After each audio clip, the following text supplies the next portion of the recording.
Alors bonjour à tous et bienvenue à l'épisode 2 du Crash Test. Je me présente, je suis Robespierre du Conseil des Jeunes et aujourd'hui on va aller voir Vent contraire de Jean-René Lemoine si je me souviens bien. Et en fait c'est une pièce qui parle d'amour et Jean-René Lemoine en fait c'est quelqu'un qui est très pessimiste au niveau de l'amour. Pour lui l'amour amoureux ne dure que quelques temps et après c'est l'habitude qu'on prend avec les personnes qui nous retient, qui nous lie avec elles. Donc là je vous laisse regarder la pièce et on se retrouvera après pour les réactions à chaud. Tchuss.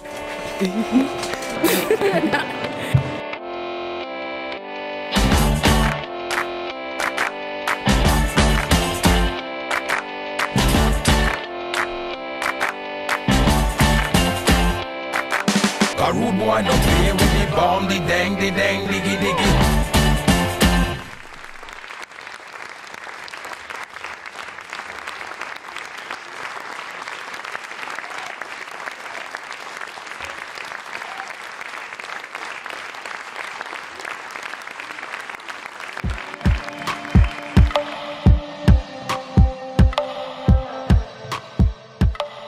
Maintenant on se retrouve après la pièce, on va voir ce qu'on en pense, on va donner nos réactions à chaud. Je te laisse commencer. Alors cette pièce, ce n'était pas vraiment ce à quoi je m'attendais. C'était une pièce que j'ai trouvée assez ennuyeuse alors qu'il y avait quelques scènes de nu et je m'attendais à être choqué ou à être touché ou que cela réveille quelque chose en moi, suscite quelque chose. Mais franchement, je me suis ennuyé pendant la pièce, limite je voulais partir. Donc je trouve que la pièce elle était assez lente et assez compliquée. Bah moi en fait c'est à propos du nu, c'était la première fois que je voyais une pièce entourée en globalité de nu qui parlait de Moi ça. c'est pas la première fois par contre. Moi c'était la première fois et en fait je m'attendais comme tu disais à beaucoup plus d'émotions, beaucoup plus comment dire de réactions de ma part et j'ai trouvé que c'était assez monotone que ce soit par le décor, par le nu, par le jeu des acteurs, c'était très très monotone.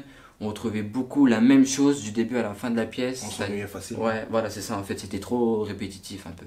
Et toi, tu penses quoi du fait que en fait, Jean-René Lemoine, excusez-moi, pense que l'amour ne dure qu'un certain temps et qu'au bout d'un moment, c'est fini, il y a plus d'amour. Après, c'est un grand débat. Déjà, on vous laisse répondre dans les commentaires, mais après, c'est un très grand débat qui s'ouvre, très philosophique. Du coup, c'est la vraie question. Personnellement, j'ai mon propre avis sur ça. Vas-y, dis. Moi, je pense que en fait, l'amour amoureux ne dure qu'un certain temps. Et en fait, c'est les habitudes, le temps qu'on passe avec la personne qui nous retiennent et qui nous font rentrer dans une autre forme d'amour, si vous voyez ce que je veux dire. C'est plus l'amour comme au début, mais c'est toujours une forme d'amour qui nous permet de passer des années et des années et des années ensemble. Parce que l'amour du début, c'est de l'amour passionnel. Alors qu'avec le temps, on devient plus calme, on devient plus réfléchi. Alors qu'au début, on était facilement jaloux, on ne faisait pas confiance à l'autre. Tu vois ce que je veux dire ou pas? Après, moi, je suis pas forcément très d'accord. Pour moi, personnellement, je suis pas en couple, hein, mais j'y crois forcément. Et j'y crois fort à l'amour éternel. Pour moi, une personne qui se jure fidélité, elle peut aimer la personne en face jusqu'à la fin de ses jours. Pour moi, c'est possible.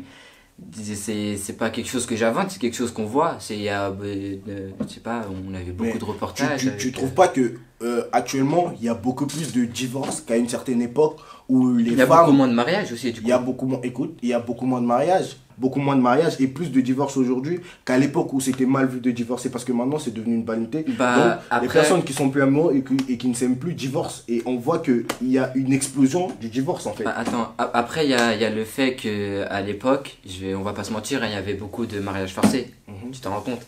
Du coup si c'est un mariage forcé, il n'y a pas forcément une option de divorce après. C'est-à-dire que si c'est forcé, t'as pas vraiment le choix et que c'est même pas une destinée que t'avais, c'est un destin qu'on t'a choisi, c'est pas ton destin propre. Très vaste question et si on continue on pourrait y passer des heures. Donc c'est là qu'on vous laisse. Merci de regarder la vidéo, donnez-nous vos avis en commentaire et à la prochaine.